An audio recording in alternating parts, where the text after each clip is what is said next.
There are over 10,000 male athletes playing college basketball currently, but only a select few are known as elite. These guys are approached at young ages by boosters and agents to receive money in other monetary ways or means to play for their programs. And I'm here today to inform you about a really big issue in college sports and amateur sports as a whole, but mainly basketball. See, I grew up around basketball and I grew up around college sports, period. I've known many college athletes from the time I was in middle school to high school. And to see this investigation and just kind of know a lot about it, when it first came out, people approached me with a lot of information that was false and that I didn't really believe and didn't understand how people could believe it, but they just don't come from my background, so that's why I chose to do this. So, first we'll talk about the players, then we'll talk about the colleges, maybe their roles and their impacts, then we're going to talk about the effect. First, the players. So, the first player that kind of stuck out to me was Josh Jackson, and he was very big in this scandal because he received $90,000, which was one of the top 2 amounts overall. And I played with him in middle school. I played AAU with him for about 6 years, and to see him, I kind of wasn't surprised because of the history he had and other things I'd heard about him. But some other athletes were Dennis Smith Jr., Bam Adebayo, who went to Kentucky, Markelle Fultz, and Kyle Kuzma. Dennis Smith Jr. received a lot of money from Adidas through NC State. Bam received it through an agent, Markelle through an agent, Kyle through an agent, and Josh Jackson through Adidas. But they also used an agent to give him the money, and that was from Kansas too. Very tricky situation. Some more athletes were Brian Bowen, Colin Sexton, Kevin Knox, Miles Bridges, and Wendell Carter. Kevin Knox actually went to dinner with the man. He did not take any money. Colin Sexton only went to dinner. Miles Bridges got $400 in cash from the agent through his mother. Wendell Carter also got paid through his mother. And Brian Bowen, he was very big in the scandal because Adidas and Louisville paid him $100,000 so he could come to the school. And that was very interesting to me and very, crazy. And somebody kind of talked about this quote I read inside of a CBS article, and they were like, it's a big difference from being loaned tens of thousands of dollars and receiving a dinner.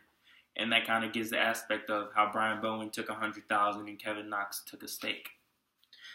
And now we look at schools and brands, mainly Adidas. Adidas was probably one of the biggest perpetrators in this whole scandal. And Louisville, UVL, was also very big in this. This is why they were punished severely. So executives from Adidas schools were persuading Bluegrass recruits. Bluegrass is EYBL, Elite Youth Basketball League, which is Nike, Under Armour Association, UAA, and Adidas Gauntlet. And schools are sponsored, so you can understand why Adidas probably would persuade some recruits to come to their schools so their schools could win and they can make more money. This is where that poaching aspect comes from. Kind of like vultures. They pick up these small, vulnerable families, and they appeal to what they need, money and support. So that kind of stuck out to me, and it was kind of disgusting.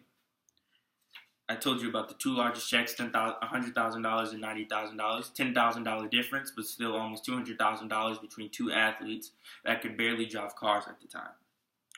And another quote I read was from a former Under Armour coach, and he said, hey, if we allocate a few $1 million a year and eventually gets us the next LeBron, then it's worth it. And that came from the Washington Post.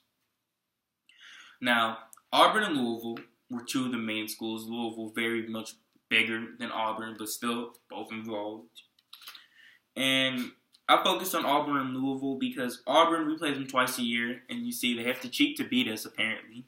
And Louisville is one of our biggest rivals, and we have to recruit against them, and they kind of see that they probably got some prospects that we could have got or some other schools could have got to change the college basketball world if they weren't paying people.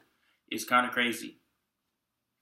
So Auburn lost Austin Wiley and Daniel Purifoy last year, and Daniel Purifoy lost 30% of this year.